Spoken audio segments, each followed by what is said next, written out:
Vážení a milí spoluobčané, rád bych vás jako v tento den každoročně pozdravil a popřál vám klidný, šťastný a úspěšný nový rok.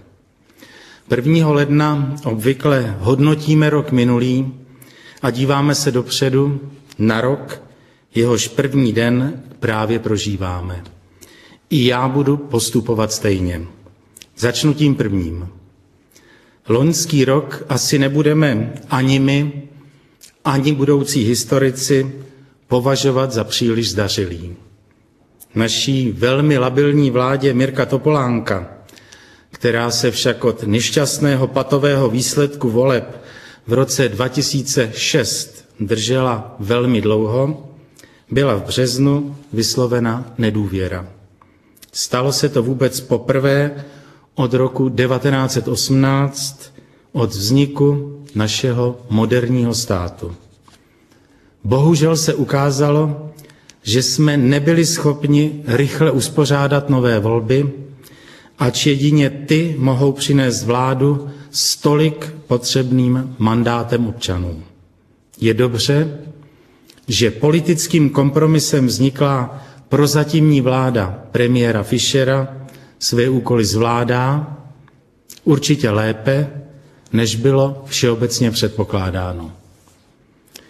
Naše ekonomika se podobně jako ekonomiky většiny zemí světa nachází v krizi, která je nejhlubší za 17 let, které dnes uplynuly od vzniku České republiky. Pokles hospodářství v roce 2009 byl nejméně 4%. Přeloženo do srozumitelného jazyka se tím říká, že jsme toho v naší zemi vyprodukovali méně než loni a že toho proto máme k dispozici méně. Týká se to nás všech a je třeba, abychom se o tento pokles podělili dnes a neřešili to na úkor našich dětí.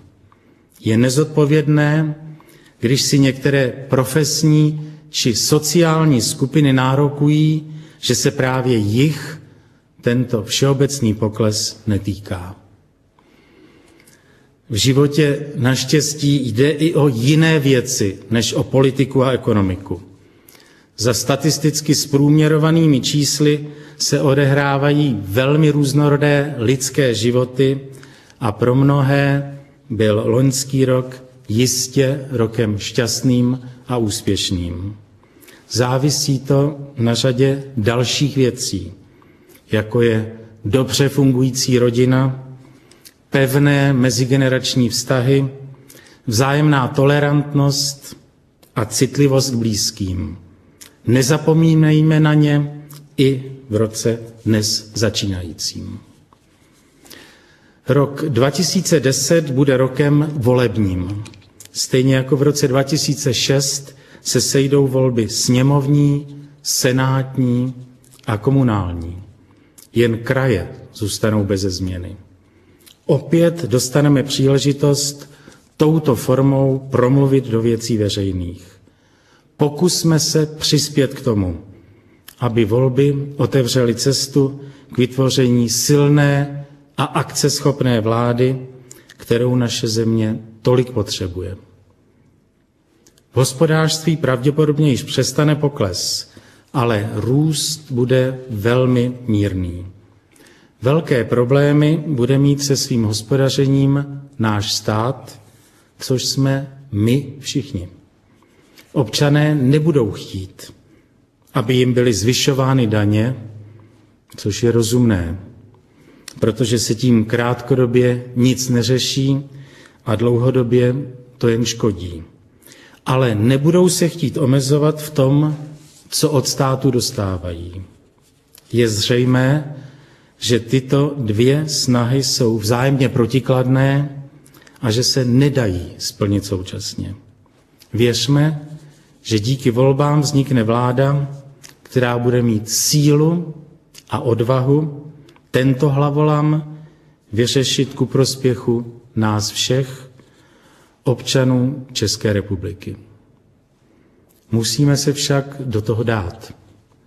místo zabývání se dnešními problémy tohoto typu se stalo jistou módou utíkat do budoucnosti a zabývat se rokem 2050 či dokonce rokem 2100.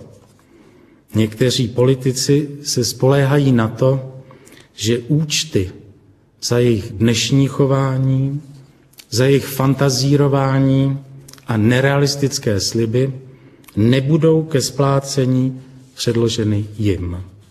Bohužel to tak není. Budoucnost začíná už teď a o tom, jaká bude, rozhoduje to, co uděláme dnes, zítra a v každém dni následujícím. Co potřebujeme, je pevný, dlouhodobě stabilní a velmi praktický kompas, kudy a jak dál jít. Ten musí být založen na víře v rozumnost chování skutečně svobodných občanů a nikoli na důvěře ve spásnou roli státu. Dělejme proto každý z nás to, co umíme, co děláme rádi, co můžeme nabídnout ostatním. Nenechme si od nikoho přikazovat, co máme dělat. Věřme své vlastní intuici, svým přirozeným zájmům a motivům a podle nich jednejme. Dělejme to, co je v souladu s naším vědomím toho, že existuje cosi, co nás přesahuje a čeho jsme součástí. Hledejme si to každý sám za sebe a pro sebe. Pomáhejme potřebným, ale hlavně pomáhejme tam, kde to má smysl a kam dohlédneme.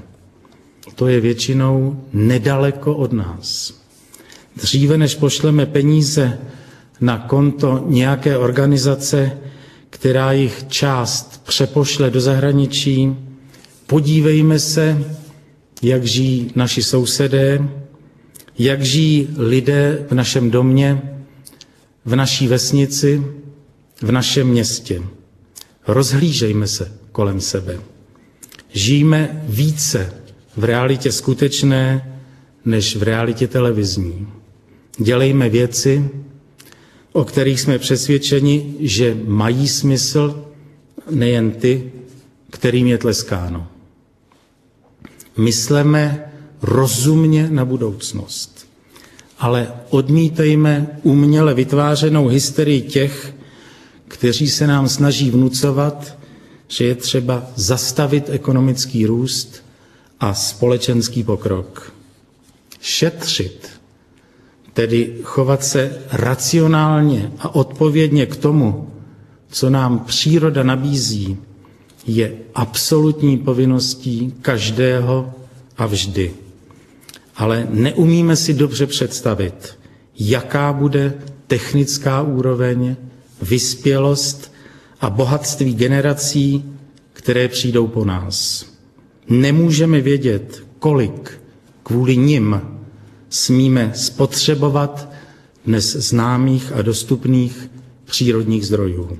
1/100, 1/1000 nebo 1 000 000. A budou vůbec námi dnes eventuálně ušetřené zdroje potřebovat? Jedna věc je jistá. Nežijeme z jakékoliv benevolence minulých generací a zatím nic nedlužíme generacím budoucím.